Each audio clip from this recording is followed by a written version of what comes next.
Welcome to We Learn. We Learn में आपका स्वागत है।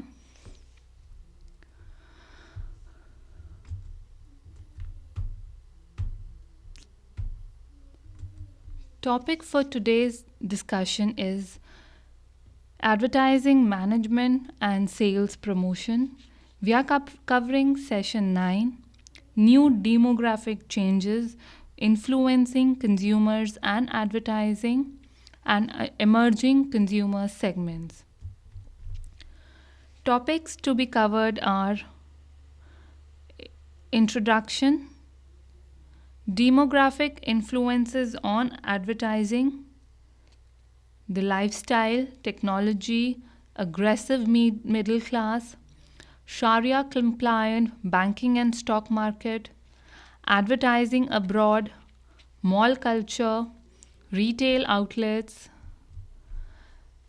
evolving consumer segment, the sunshine economy and generation me, confident youth, brat power, assertive working women, DINK family, metrosexual, elderly population.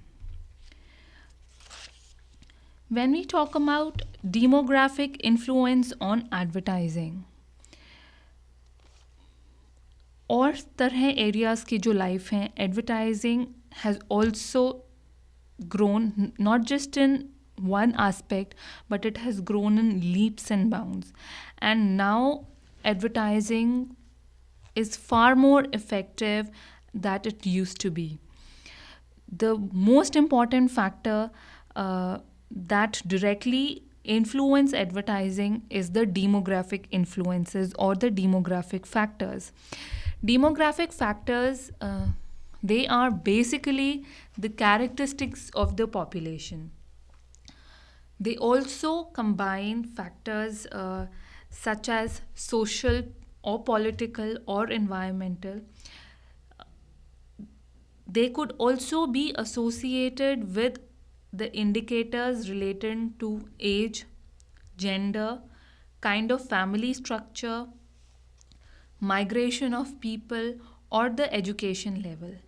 When we talk about its impact on the lifestyle, India has a very peculiar lifestyle and it is different in different parts of the country. And they are majorly influenced by various languages,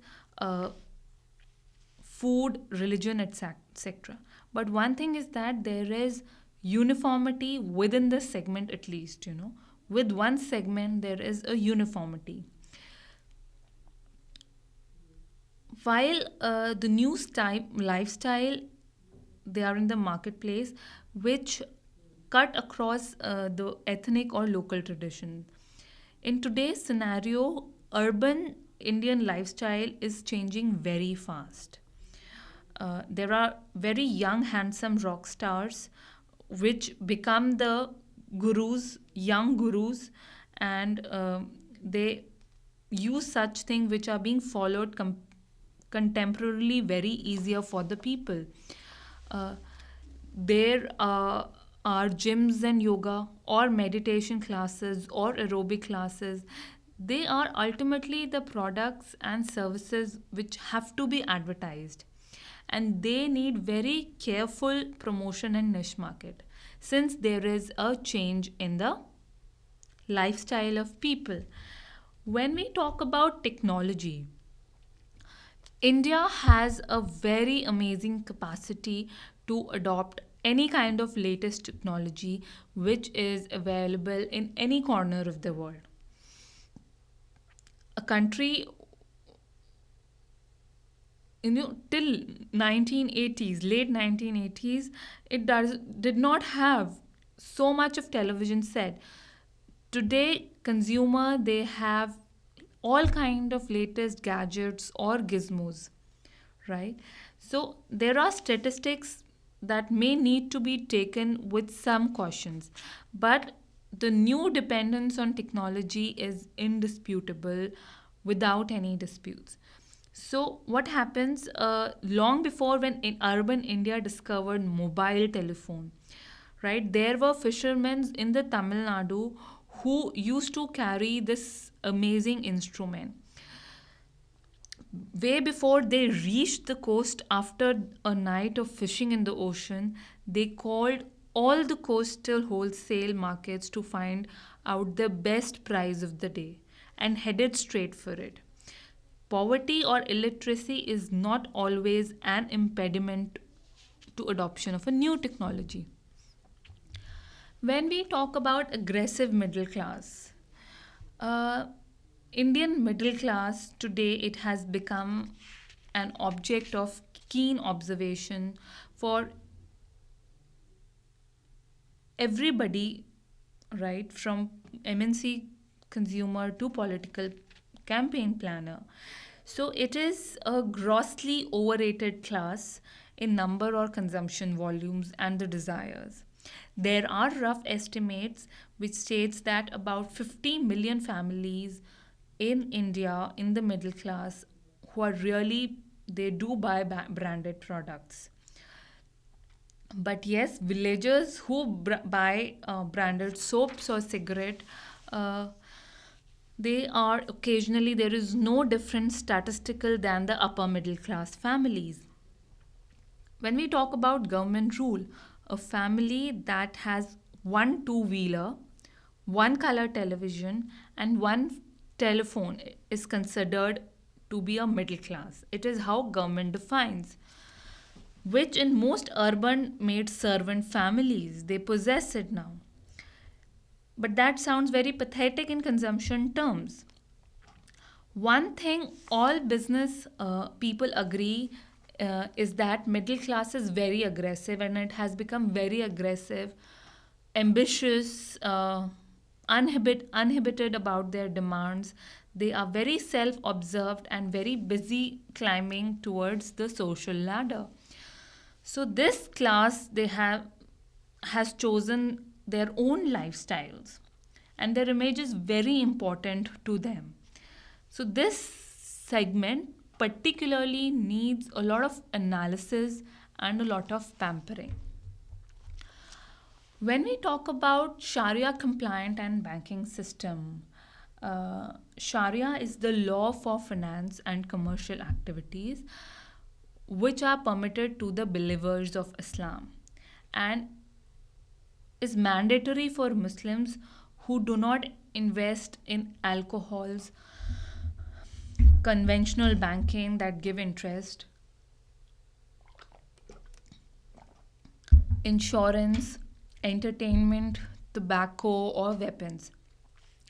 When we talk about India, it is the second largest Muslim population in the country. And Indian Sharia compliant market, it capitalizes, and the capitalization and at the 67% in 2007, which is higher than in most of the other Islamic countries. Now here there is a plenty of opportunity for advertisers. Advertising Indian Sharia compliant stock in Islamic countries and maximize profit. So a dedicated Sharia compliant stock index which is advertised in Gulf countries can deliver wonders. Even in India, when we talk about sensitive advertising, can open up the whole new world of investment to fund the raisers. When we talk about advertising abroad, so advertising abroad basically means that India companies, when they are going abroad, and Indian products which are sold abroad all over the world, so advertising too, they have to adapt themselves to that. So the whole approach here has to evolve to cater to more educated, more sophisticated, and more subtle approach that will have an appeal to a different class of people, right? Must avoid the long and tedious text, careless grammar, or Indian English or English, they have to be get ridden of, and a more concise and clear copy and an indirect approach must take its place. Yes, there is a growing confidence, so the Indian retailers and the product abroad now use more Indian themes. There are models and sets in advertising that are just doing fine with the way they have been doing.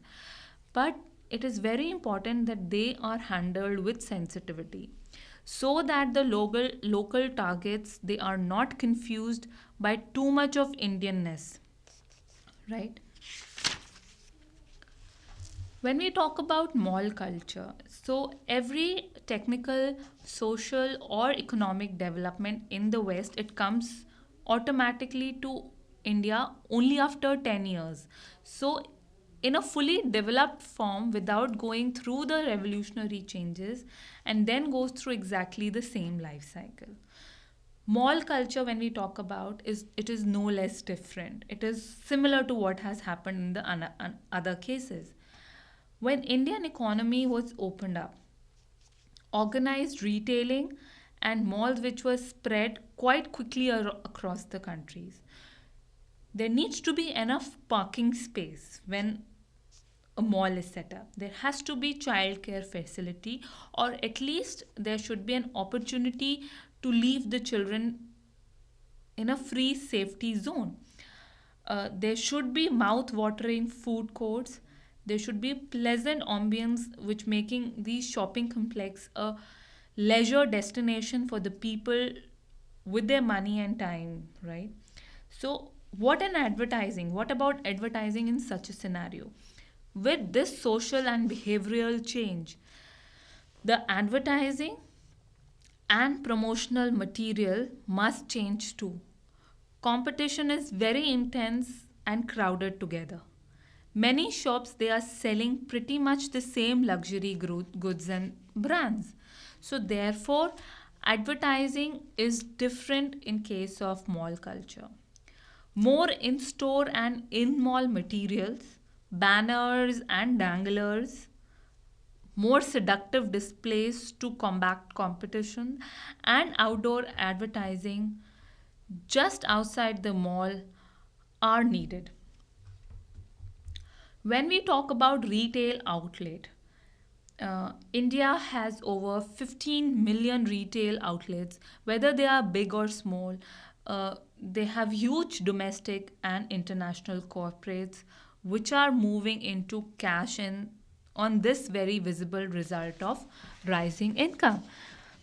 Uh, we talk about Birla, Reliance, and Walmart. They are the big highlighted names. So, retail mania, it has assumed the huge supply, which automatically creates huge demand. And they not need not necessarily it's a proven reality. So retail is a business with very thin margin of profit. It is usually between 2 to 3%. Here the advertiser, what happens, a retailer can make money only if he is able to seduce the customer with some very compelling offer to the interested set of consumer. Or what will happen, people will stick to their neighborhood shops only if the retail outlet is not able to give them, since those have always met their daily needs very nicely. So there is a sharpening advertising strategy which includes better functioning, better brand positioning, trade and consumer promotion, as well as high level of consumer advertising, which is very much needed. A point that is to be noted here that both mall and retail advertising, excuse me,